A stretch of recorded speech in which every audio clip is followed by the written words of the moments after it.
you know, I if think- it had to be.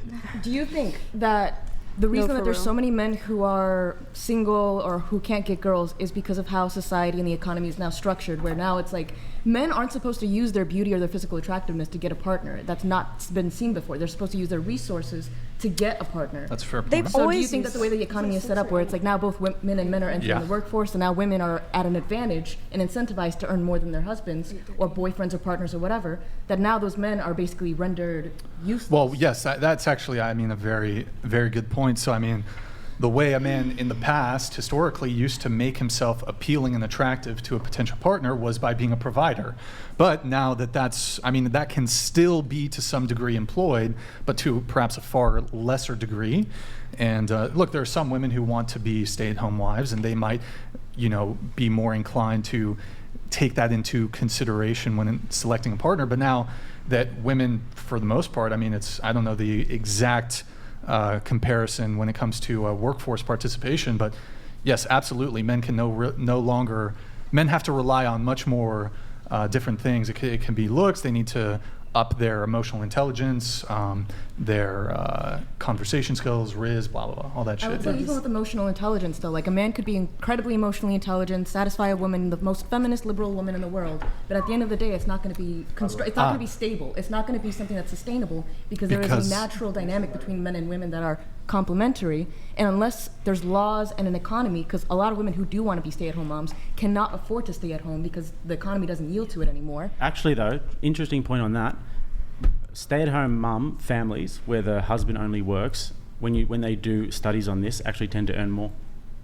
I mean, than- I'm for than that. I'm in dual favor income. of that. I Yeah. like that. I can tell you are. I think that there's just cases where it's like a lot of women do feel pressure at having to leave the workforce or leave the home basically to basically have both, to meet ends meet or whatever, and that will fracture. And obviously, the there's a marriage. lot of shaming in society as well. Like women who want to stay home, they get Yes. shamed as doing something that's like lazy or something like that. I think that's the whole thing that I don't like about feminism and why I'm anti-feminism is that the laws before feminism used to basically be in favor of what is best for the family unit, which would then transfer over to the neighborhood, the society. There's more collective power in that way. Have you looked into paleo-conservatism? Yes, Sounds like I you're have. a paleo-conservative. That to me. being said, I think that nowadays it's yielding towards just this fractalization where the only people who are, basically rewarded in society are those that are the most atomized, the most lonely.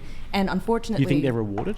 I think that socially they're rewarded. I think that economically, they have to basically, the most quote-unquote successful people nowadays is basically measured off of how much money do you make or how much attention do you get for your physical appearance.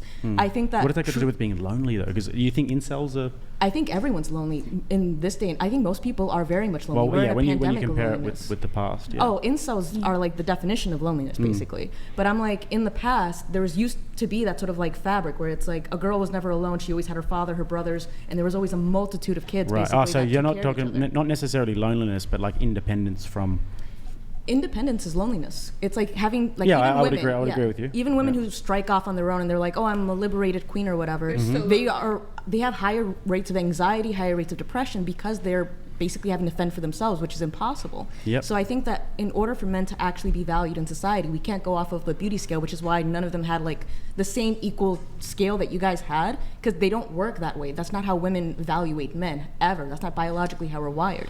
I think that As in, you don't think that women value men by beauty? it's like if a man were the most beautiful man ever, but I'm not emotionally connected to him, I'm going to ignore him. But do you think that it's important, though? Do you It think is a- physical it is a attraction factor. is It is a rather factor, important? yes. It's not going to be as important as it is for a woman, Yes, obviously, but it is exactly. important, though. It is And important. they've actually done studies where they put like triggers on these women, and they'll show them these photos, and they'll ask them to say who they think is more attractive, and it'll be like the guy with the dad bod who's like holding like the kids or whatever, and then it'll be like the broad shoulders fireman, and they'll always say, oh, the dad bod's more attractive, but then when their brain is showing that they're much more aroused by the fireman guy. So I think there is a little bit of like but in terms of long-term relationships, obviously, I believe I I agree with you. I think that women will sacrifice that physical component for the emotional aspect of it. I think men tend to sacrifice the emotional component for the physical aspect of it. Agree. Yeah. Snaps. Yeah. Can we do snaps? Could you repeat that one more time? That was a I good think- point. Yeah. I think women sacrifice the physical component in order to get that emotional like factor of it. I think men will tend to sacrifice the emotional component. I've for seen the that with physical aspect. countless of my friends where they're like, it'll be, the sex will be really good. Yes. And she's really hot. Insane. And everyone's like, they post them on their Instagram and it's like, oh, look at my hot girlfriend. But then when you look at them when no one else is around, they're just on their phones. They Not have in no love. connection. Yep. And then she takes him for half after Exactly. no time. And I'm then- also opposed, of course. I think we three can agree, and maybe I don't know about you guys, but I'm also opposed to no-fault divorce. I Yes, think that I am all the too. laws need to be in place to make sure that a family stays together and basically, I don't know, it's like the most productive for family building, essentially. I would agree with you. Do you guys think no fault divorce? Yes, no? No. What is that? No? You Like, can so basically you can't divorce. Well, it's basically you can divorce. You can divorce. You just can't divorce for any. we're sort of. frivolous I reason. want to stay I linger would. here a No, little I bit disagree. on the rating Tangential thing.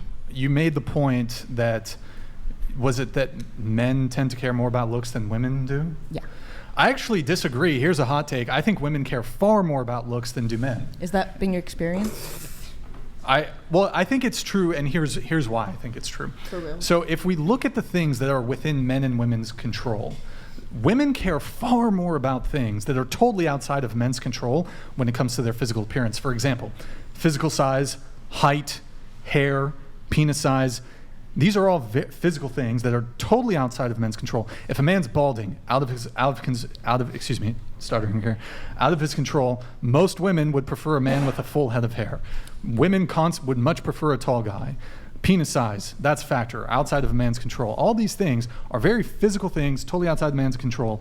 However, the things that women can control, like there's really very little that is outside of a woman's control when it comes to, that's like make or break when it comes to, that are deal breakers. Can I ask you a follow-up on that? Sure. Do you think that a woman would prefer a man who is 5'7", bald, but a billionaire, or a guy who is 6'3", jacked, fireman, yoked, massive cock, but earns 40K a year? Who do you think they would prefer as their life partner? As a life partner? Yeah. Well, she'd much prefer to breed, like have children with the, I would say the... When you look at like the... But I mean that... Who do you think gets more girls? I don't know if it's a totally fair comparison because like the degree to which your lifestyle is changed with a billionaire, like I don't think many people comprehend like you are set for life. Like you don't have to lift a finger. So I would argue, how often are women going to be posed with those two choices? It's hard to say. Maybe a woman but with a lot of options might have... I think you also Both of have to those. factor in, like, even though that's a man with a billionaire and it's obviously like a life-changing experience, you also have to factor in how bonded do you think that man is going to be to that woman and to the children that he has. Like Elon Musk, for example. He's on to his third baby mama now. None of those children really are reared by him. They're reared by the mother or by other babysitters. And those are factors that women tend to also look for as well. The only people who are going to go after a man with that much resources are those who are basically emotionally bankrupt.